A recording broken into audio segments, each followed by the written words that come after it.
এই বিষয়টা একটু বলুন। আচ্ছা, আমরা আমাদের যে বাংলার ইতিহাস বা এই বাংলাদেশে যে ইসলামের ইতিহাস, ঠিক আছে, এই বাংলাদেশে যদি আমরা ইসলামের ইতিহাস ঘাটাইতে যাই বা আমরা পূর্বে ফিরে যাই, আমরা জানি এই দেশ হিন্দু শাসকের আমলে ছিল, যার নাম ছিল গৌরগোবিন্দ। সেই জায়গা থেকে মক্কার ইয়ামেন শহর থেকে হযরত শাহজালাল রহমতুল্লাহ, হযরত শাহপরান রহমতুল্লাহ সুরমা নদী পাড়ি দিয়া বা যেভাবেই হোক আল্লাহ তাআলার কুদরতে 360 ওলিয়া তারা এই দেশে আইসা ইসলাম প্রচার করছে। আমরা যারা এই ইদানিং কিছুদিন যাবত দেখতেছি ফেসবুকে, আমরা মন্দির ভাঙ্গার পক্ষে ছিলাম না, আমরা মাজার ভাঙ্গার পক্ষে। আমি লানত জানাই তাদের, আমি বলতে চাই তাদের, এই দেশে ইসলাম আনছে কারা? আপনারা যে আজকে মুসলমান, আপনারা যে মসজিদে যা নামাজ পড়তেছেন, এই অবদান কাদের?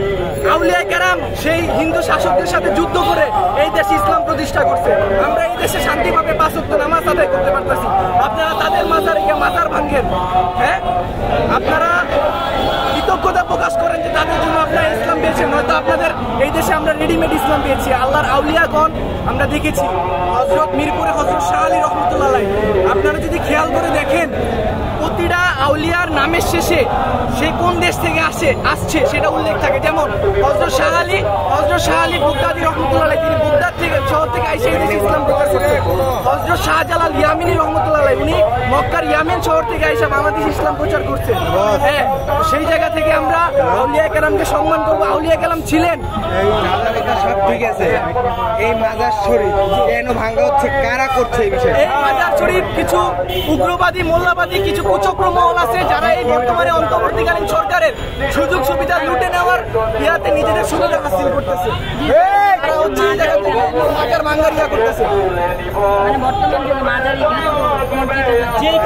অনেক ধর্মীয় প্রতিষ্ঠান আছে, মসজিদ আছে, বিভিন্ন গির্জা আছে, সেগুলো নিয়ে মাজার ভাঙছে। আচ্ছা, তারা এই সুন্দর একটা প্রশ্ন করছে। এইখানে তারা বলছে, এই যে আমি দেখাইতে চাই, আমি তাদেরকে দেখাইতে চাই যে তাদের মতো কিছু লোক যারা মাজারের বাইরে আছে, তারা মাজারের বাইরে গাঁজা সেবন করে, মহিলা পুরুষ একত্রিত হয়ে নাচানাচি করে, এরকম কিছু লোকের জন্য আমাদের আউলিয়া কেরামের মানিজ্য কলঙ্কিত হইতাছে, তাগের ইজ্জতে দাগ লাগতেছে।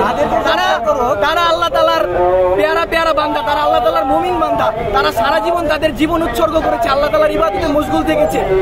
মিরপুরে হযরত শাহ আলী বগদাদী রহমতুল্লাহ, তিনি সারা জীবন আল্লাহ তাআলার নফল ইবাদত করেছেন। হযরত গোলাপ শাহ রহমতুল্লাহ, তারা সারা জীবন আল্লাহর নফল ইবাদত বন্দেগী করে আল্লাহ তাআলার হুকুম আহকামাত পালন করে তারা সম্মানের স্তরে আছে। তারা তো আর বলে নাই যে আমার মাজারের বাইরে তোমরা গাঁজা খাও, তারা বলে নাই আমার মাজারের বাইরে তোমরা নারী পুরুষ একত্রিত হয়ে এটা ওটা করো। যারা করতেছে আমরা তাদের বিরুদ্ধে অ্যাকশন নিব, আমরা তাদেরকে উচ্ছেদ করব।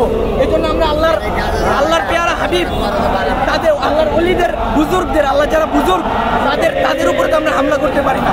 আচ্ছা ভাই, আমার একটা কোশ্চেন আছে।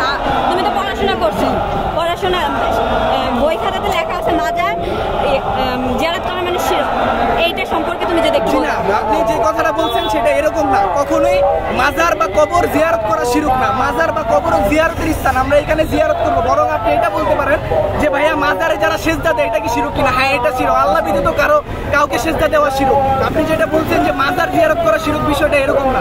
আল্লাহ তাআলার যারা পেয়ারা বান্দা আছে, যারা মুমিন বান্দা আছে, তাদের জিয়ারত করা, তাদের উদ্দেশ্য দোয়া করা বা তাদেরকে উসিলা করে দোয়া করা, এটা আমাদের নৈতিক দায়িত্ব।